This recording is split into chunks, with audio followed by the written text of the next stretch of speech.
হজে যাওয়ার ফিলিংসটাই আলাদা।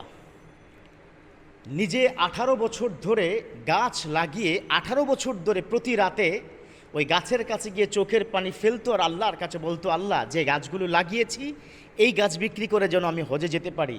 দীর্ঘ 18 বছর পরে 42টি গাছ বিক্রি করে তিনি হজে গিয়েছে। সুবহানাল্লাহ। তাকে প্রশ্ন করা হয়েছে যে চাচা আপনি কিভাবে হজে আসলেন? বলল, বাজান আল্লাহ নিয়ে আসছে। কিভাবে? তখন তিনি বলল যে আমি এখন থেকে 18 বছর আগে আমি গাছ রোপণ করেছি।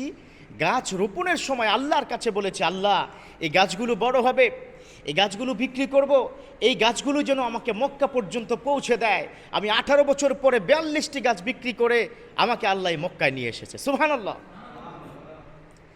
এজন্যই তো বিশ্বনবী বলেছেন, ইন্নামাল আমালু বিন্নিয়াত ওয়া ইন্নামা লিইমরিম মা নাওয়া। যখন তুমি কোনো কাজ করবে তখন তুমি নিয়াত করবা এবং তোমার নিয়াতের কারণে রব্বুল আলামিন তোমাকে বরকত দান করবে। নিয়ত করতে হবে। আর নিয়া হুয়া সিহা, যদি নিয়ত হয় সহি, রব্বে কারীম আপনার নিয়তকে টেনে আপনার মক্কা পর্যন্ত পৌঁছে দিবে। গত বছর আমরা কি দেখেছি না, ছাগল বিক্রি করে হজে গিয়েছেন। তিনি যখন ছাগলের এই খামার করেছেন, এই বয়স্ক বৃদ্ধ প্রায় 86 বছর বয়স্ক একজন মানুষ, তিনি যখন ছাগলের খামার করেছেন তখনই তিনি কি নিয়ত করেছেন, দুটো ছাগল কিনেছি, এখান থেকে ধীরে ধীরে বড় খামার করব, কোনো ছাগলের কোনো ইনকাম অথবা এই পুরো ছাগলের এই বিষয়টা দিয়ে সংসার চালাবো না, এগুলো মূলতই খামারটা করেছি আমি হজে যাওয়ার জন্য। আল্লাহ পাক তাকে হজে হাজি হিসাবে কবুল করেছেন। কত মজা, কত প্রত্যাশা, মক্কা যাব কাবাগরটা ছুব, কত প্রত্যাশা, নবীর পাশে যাব, দুরুদ সালাম প্রেরণ করব, কত প্রত্যাশা।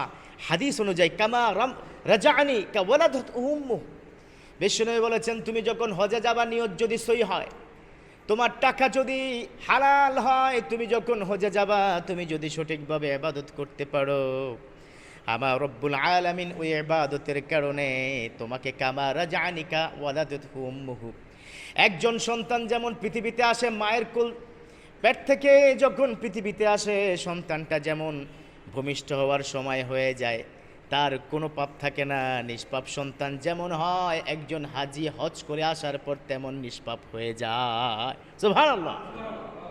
একজন হাজি যদি হালাল টাকায় যায় তাহলে নিষ্পাপ হয়ে যায়। এখন দেখুন, হজের টাকা ব্যাংকে আপনি রাখছেন, 10 বছর ধরে ব্যাংকে সুদ টুত হয়ে মোটামুটি ফুলে ফেপে 7 লাখ 8 লাখ হয়ে গেল। এখন ওই টাকা দিয়ে আপনার হজ হবে কিনা? আমি প্রথম জবাব দিতে চাই, দুটো জবাব। নাম্বার 1, 5 লাখ টাকা হয়তো আপনি 10 বছরে কি রেখেছেন, 10 বছরে 2 লাখ বেড়ে 7 লাখ হয়েছে। ওই টাকা সুদ এবং হালাল মূলধন সহ যেটা হবে, ওই টাকা দিয়ে হজ হবে না, হবে না, হবে না। চূড়ান্ত কথা বলে দিলাম। তবে হ্যাঁ হবে, যদি আপনি চিন্তা করেন ওই 5 লাখ দিয়েই সাথে অন্য কোনো হালাল টাকা যোগ করে যদি আপনি যান তাহলে আপনার হজ হবে, আদারওয়াইজ হবে না। এখন প্রশ্ন তো, হুজুর কী করব, টাকা তো আমি কি ঘরে রাখতে পারবো না। একটা ওয়ে আছে, আপনাকে সেভিংস অ্যাকাউন্টের টাকা বাড়ে আর কারেন্ট অ্যাকাউন্টের টাকা বাড়ে না, ফিক্স থাকে। কিন্তু উল্টো আপনার যে অ্যাকাউন্ট আপনি ইউজ করছেন, ব্যাংকের পলিসি, ব্যাংক ম্যানেজমেন্ট, ব্যাংকের যত কস্টিং আছে সব কিছু মিলিয়ে বাৎসরিক হারে 1200-1300 টাকা একটা অ্যাকাউন্ট ফি তারা নেয়। এটা ফি নেয়, আপনার কাছে কেটে নেবে।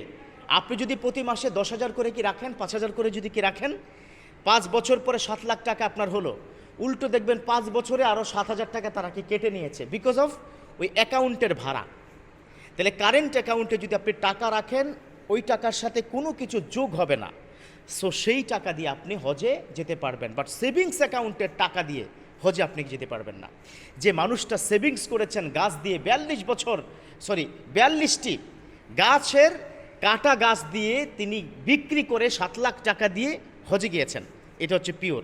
আপনি যখন ডিসাইড করবেন, then you have to make sure যে আপনি আপনার হালাল ইনকাম দিয়ে হজে যাবেন। জীবনে একবার হজ ফরজ, আমরা যাতে করি ওই নিয়তটা করি, আল্লাহ আমার সহি টাকা হালাল টাকা দিয়ে যেন আমি হজ করতে পারি। অতএব আমরা ওই ব্যক্তির মতো এখন থেকেই যারা নিয়ত করিনি, এখানে যারা আছেন নিয়ত করেন, আল্লাহ হজে যাওয়ার নিয়ত করেছি, কবুলের মালিক তুমি। তুমি কোরআনে বলেছো ওমান ইয়াতাওয়াক্কাল আলাল্লাহ ফাহুয়া হাসবুহু, আল্লাহর প্রতি যারা তাওয়াক্কুল করে আল্লাহ তার জন্য যথেষ্ট।